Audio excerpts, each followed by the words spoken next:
Hey there, everyone. Welcome back to another episode of No Man's Sky. As always, I'm Captain Beefy with the Game Vault here today. And if you haven't done so already, please subscribe to the channel and ring that bell for notifications. And don't forget to leave a comment down below and a like on the video. It's always appreciated. And share us on social media. So here we are. We're at a trading post, and we've got yet another save file. This is our builder guy. He's just a creative mode guy, designed for easy building, so we can go over some different building techniques from the most basic to some more advanced ones that I'm trying to, well, not trying to, but I am learning, figuring out, researching, and I want to share all that fun stuff with you. But let's start with some very, very basic stuff. And one of the most basic things when it comes to building a base is location. You want to have, first off, a planet that you can survive on. If you're a brand new player, you don't want to be on a hostile planet that is too hot, too cold, too toxic, too whatever. You want something that's mild. So you're going to be looking for paradise type planets that are easily found, because usually one of the main things that you find on them, one of the main resources is paraffinium, or you'll see paraffinium, copper, that sort of stuff. I think this one is Facium, but this is a little, not quite a paradise planet. It's a damp planet, but yes, Emerald, Facium, and Cobalt. So this is a really good, decent, mild planet to start off on. And again, I'm on a creative character, so I'm not going to suffer the ill effects of bad weather or anything like that. If you're on a normal mode or anything that requires dealing with the elements, you're really going to want to be careful. For creative, though, it doesn't really matter for us. When you do find location, you want something that looks nice. Pretty place, right? This is cool. We got nice, pretty landscape there at the teal ground, the cool, stumpy trees, and the red leaves over there. We got some neat animals off in the distance. Can't see them right now. And look at that, an ocean view. We've got Facium deposits, Cobalt deposits, buried tech. What do we see out there? More buried tech, more cobalt. So this is a nice planet because there's a lot of resources to gather here. Salvage containers, salvageable scrap. That stuff's worth some money. So if I was setting up a first base, this would be probably a nice planet to do it on. And I like building next to existing buildings already. And one of the best ones, I think, to build with is a trading post like this. You know, these are those big trading posts. This is where you have an airport. You got 3, 4, 5, 6, 7 pads of landing pads where ships are coming and going all the time. This gives you the ability to trade things to and from the guys on the ships without impacting the economy of the system. It also has a trade post here, you know, Galactic Trade Terminal, so you don't have to build one in your base right off the bat. As you can see, there's a wide array of items in there available, and you know, we're getting a nice variety of ships. Now this system, let's look at it again, is a Gex system, and it is a 3-star wealthy system, so that's good. That means we'll have high value ships coming in and out of here.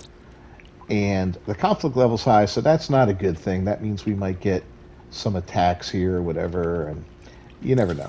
But overall, it's not bad. You know, for a fairly new character, I can't jump that far and warp and all that. So, you know, I found this one. I said, you know what, I'll settle in here. This is good enough. There's a second planet in the system. We just haven't seen it yet. But it looks pretty nice sized planet there. We could check that one out afterward. But I like building on these trade posts for a couple reasons. So first off, let's go ahead and lay down a base computer, and this can be laid down pretty much anywhere here at the trade terminal. So I'm going to put it out there, and you always have to just verify that you can build. Pop this baby open, claim the base, make sure it's a buildable area, and if it is, then we will proceed. Look how cool that is with all those ships coming in and out. If you have some money, you can sit here and hang out and you know, pick up a couple nice ships. It's not a bad looking, not the best looking hauler, but it's not bad looking. All right. So now we've claimed this as a base. So we can build all up and down all around this place, right? And I'm talking no limitations whatsoever. So we're going to first look at the most important pieces of tech that you need for a base. So you collect those salvage data modules, and let's go find them again out here. See the buried technology modules? You'll go out there and you'll dig those up using your multi-tool and your terrain manipulator. That'll dig a hole in the ground, expose the module. You can open up the module and it will have anywhere from 1 to 4 salvage data modules in there. And those are spent in the anomaly to buy stuff to build with. All these things you see here, most of them are coming from the anomaly by using the salvage data modules. Some of the stuff, some of the more decorative stuff and all that comes from the anomaly, but purchased with Quicksilver. Some stuff is from Twitch drops. I got a couple things. I got some stuff from an expedition, and then there's also a guy that sells like black market stuff on the space stations that you can buy from as well. And so there's quite a few different places you can buy these things, and as we progress we'll go through them, but like most of this stuff comes from the Quicksilver and all that. There's some neat stuff in here, these neat little statues and whatnot, you know. All kinds of plants that you see in different biomes. So there's really, once you start opening up all these options, you can really customize how your base looks and even integrate it into a certain biome if it has those type of plants. Like this one has these kind of dead looking trees and all that.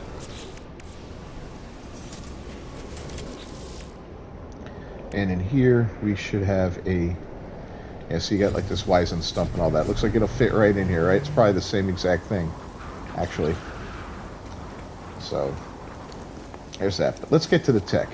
So first and foremost, you're going to need power for your base for several reasons. One of them is, well, you know, sometimes for other tech that you're going to use. If you're going to extract gas and minerals, you're going to need it. But my favorites for power are, of course, the electromagnetic generator, but that is not always feasible early game. It's best to go with a solar panel and a battery first off. Those are the most, you know, some of the easier ones to acquire. And they work very simply. You put a solar panel out, and during the daylight it collects power. I always put a battery per solar panel. And then you just, you connect them with electrical wiring. And the way you do that is you just line up your little cursor there. You see the little thing on the ground, that's the plug. Boom, as soon as it turns into a circle, R2, run it over to the other one, R2, and now they're connected. It's red because there's no power, and there's no power because it's not daylight yet, but it should be daylight soon. When daylight comes, the solar panel will open up and start to charge and feed power into the battery. All right, and batteries generate, I believe it's about 50 kps per, yeah, 50 kps. So, you know, depending on your consumption, it will the amount of panels and batteries you need will vary. Now, another very important piece of tech for your base is right here, and that's the base teleport module. So you don't need this to teleport to your base, but you do need it to teleport somewhere else from your base. And this is one of the items that requires power. So you see I lay it down, it's got the little lightning bolt in there shining red that's showing that it doesn't have power. we'll go ahead and run electrical wiring to it, same way we did the other way. And now it'll have power running to it as soon as the solar panel starts generating some power once that sun comes up. Another very important piece of tech is a landing pad. Now, it's not really necessary here because, of course, you have 7 landing pads already in this location, so one more isn't going to make or break you, but if you wanted to, you could slap another one down. It would be no problem. There's 2 types of them. You've got the regular landing pad. This one will snap into building parts like square rooms, cylindrical rooms, you know, these straight corridors and all that. They'll all snap together nice and neat. The other one is this alternative landing pad. This one is just, this goes wherever you want it to go. So let's back out of there and see if we can slap one up here on the rooftop.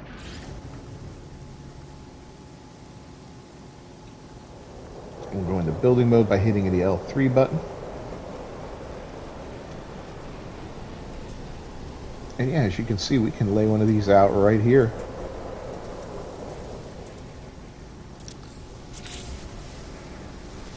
On top of this whole cool looking place. That's pretty neat, isn't it? Ah, I'm gonna make it. Okay, I made it. So let's go ahead and get our ship up there.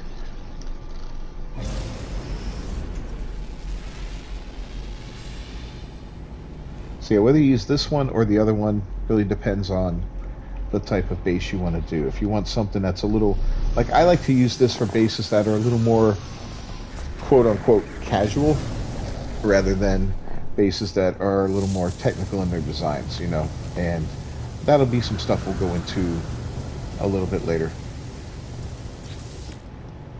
Another very, very important piece of tech, in my opinion, is down here, and that is the Galactic Trade Terminal.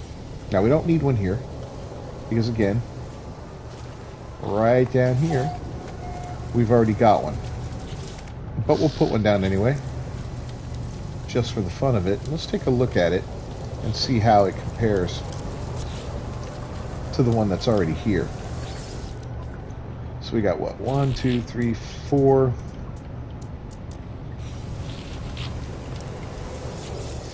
4 different stacks of stuff. 1, 2, 3, 4. Yeah, it looks pretty much the same. Gold, pugnium, chromatic, and phosphorus.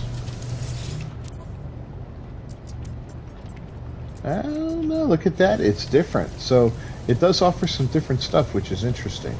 So even at a trade terminal, you can have one of those if you want a little more variety, I guess, in what's available to you resource-wise, which is cool.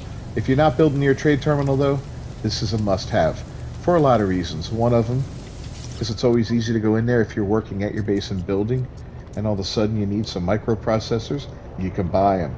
You need some metal plating, you can buy it. You don't need to go through all of your ferrite dust making it, you know. Need a little more chromatic metal, all that kind of stuff. Life support gel, starship fuel, great stuff. Always good. Always good to have one of those on your base. We're going to go ahead and delete that right now because we already have that one, and that placement was just absolutely horrible. Look at that, we still have no power.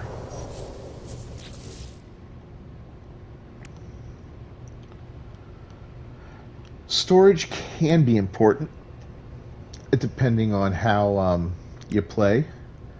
I used to use it a lot on bases, but with the new update that really tweaked out the freighters, and it allowed me to build better, more complex, and more useful freighters. So I really don't use these anymore for a couple reasons. The main one is I put storage on my freighter, and that's where I use everything. Now, these storage containers are shared, okay? So if you have a storage container 0, and let's just put one down. And again, these require power, so we'll have to go ahead and power it up. Come on, sunlight. I don't think we'll be able to access it yet, but the storage containers all have a shared inventory to them. And there are only 10 of them, right? So let's go ahead and look at those again. See, we have them numbered 0 through 9. So no matter how many bases you build, at every base you put a storage container 0, and you've put stuff in it, that stuff will be available at every single base that has a storage container 0 on it. So you open it up, the inventory is the same. It's a shared inventory across your whole game. And that holds true for the freighter too. On the freighter you have 0 through 9 storage rooms, so a total of 10, and that is all shared right in there. So you have the ability to access your resources wherever you go. So don't worry about like, oh, if you're overloaded and you want to put a bunch of carbon in there because you just got too much carbon and you don't want to be running around with it, throw it in there. You can always access it no matter where you are from your freighter and any bases that have these things. It's also nice with the freighter, and we're going to look at freighters in a little more detail a couple videos down the road, but you have the ability to put a teleporter on there so that if you warp that freighter into your system, you're going to be able to access what's in those storerooms from a distance. You're not going to have to necessarily be on the freighter. And even when you're on the freighter, you don't have to walk up to the room to access what's in the storage container.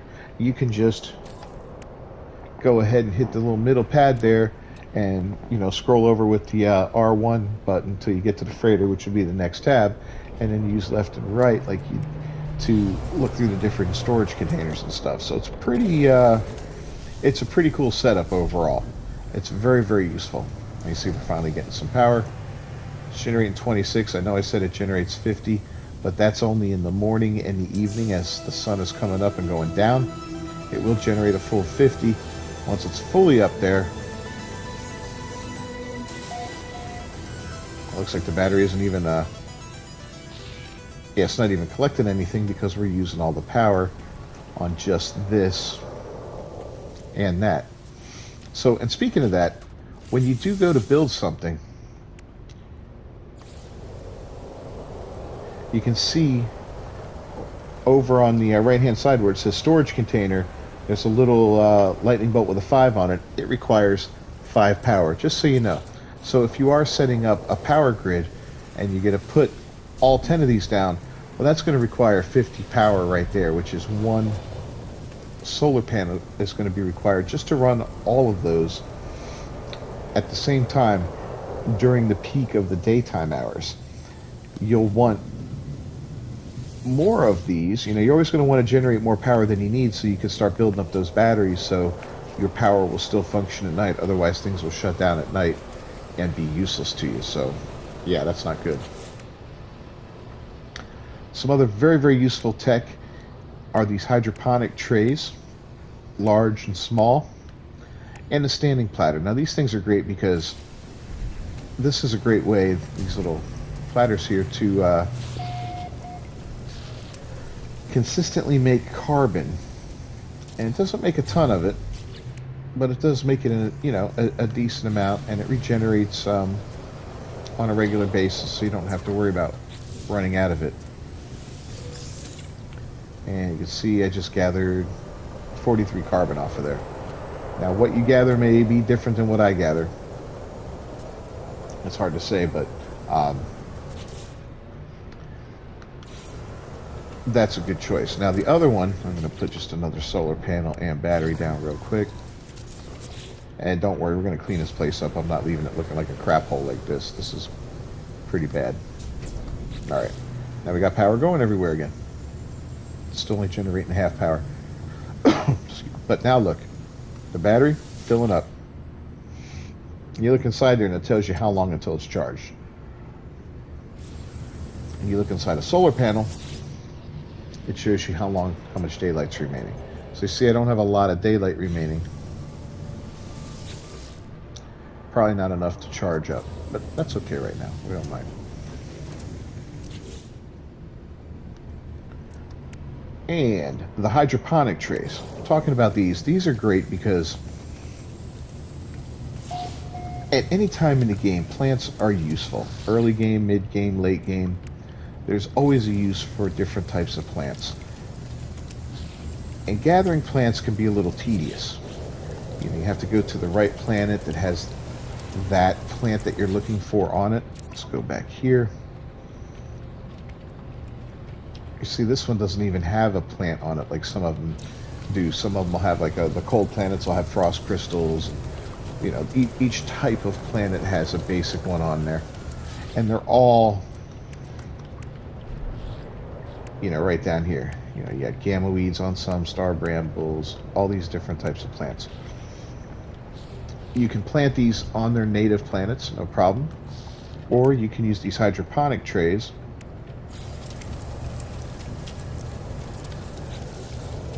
and plant whatever you want in them.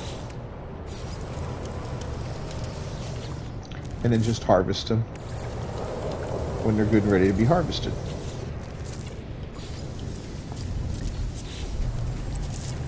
Yeah, so we got some different plants growing there. And if you scan and look at them, it'll tell you an hour for the frost crystal, about 4 hours for the gut rot. And let's see what else. A little over 3 hours. And another, oops, wrong one. And then 2 hours. So all the plants, they have different timelines that it takes for them to grow and mature. So, like I said, anytime these plants can be very useful. They're useful for cooking recipes. Sometimes you can break them down into stuff like carbon or other materials if you blend them with the right catalyst ingredient, like oxygen, for instance, will turn a lot of those into the corresponding resource on the planet. Like it'll turn frost crystal into dioxide and stuff like that. So that's another hugely important basic building item. But overall, I think the most important, if you are just starting out and you're making a new save, or it's your first time playing, one other we need to talk about, and that would be the medium refiner. Medium refiners are fantastic. They don't require power, so you can just slap one down anywhere. Not like that, though. Right? And they don't require carbon like the little portable refiner does. So you can put whatever you want in here, like salvage data, for instance. Hold the square button down, and now it's going to process that into nanite clusters for me. Isn't that sweet? I don't recommend doing that, especially early game, but it was just giving you an example of something that can be done. The medium refiner can also combine different ingredients.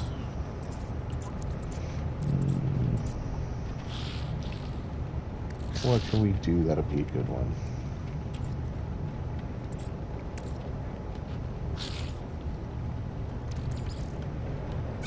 Gold. See, it'll make pyrite. But I believe if we combine it with silver... Yeah, look at that. We get platinum on a 1-to-1. So, boom. 6 platinum just like that. So, as you can see, you can combine items. Now, there is a large refiner that can combine up to 3 items, but you're probably not going to need that till much later in the game. But the 2-1, that is useful from early game on. And as far as everything else in here, you know, it depends on really what you want to do. Antimatter reactors will turn carbon into antimatter, which is very useful for making warp cores. You don't have to run around looking for, what is it, condensed carbon and chromatic metal, I believe, to make those, if I remember correctly. But you won't need to do that. You just throw a bunch of carbon in there when you're at your base, and it'll turn it into that. I like health stations because, you know, sometimes you'll get injured and want to heal yourself up a little bit. And this one here is highly underrated. See all these wires, how ugly it is? You slap down an electrical cloaking unit, they just turn invisible. And you might go, oh, well, that's kind of confusing. Well, how will I know when I run my wires? Well, when you go back into the wire mode, they show back up. So you don't have to worry about that. Leave the wire mode, and they're gone. And this thing can be hidden, put anywhere you want it. It doesn't connect to anything, so moving it out of the way, I usually kind of stash it somewhere. Let's see. Like here, I can just hang it right from the ceiling. Almost looks like a no exit sign or something, or actually looks like no smoking, doesn't it? So, yeah, that's kind of a neat thing. And other, you know, that's basically it for the most important technology to have. If I put them in order of importance, and I'll consider this as one, is the solar panel and battery. That's one of the first, because without those, you can't power a lot of the other stuff. After that, I would put the base teleporter and probably the refiner. And depending, like I said, if you have a freighter or not, you'll want to consider the storage containers, although I'd much rather just work out of the freighter myself, but again, that's up to you. Galactic Trade Terminal, if you don't have one already at your location.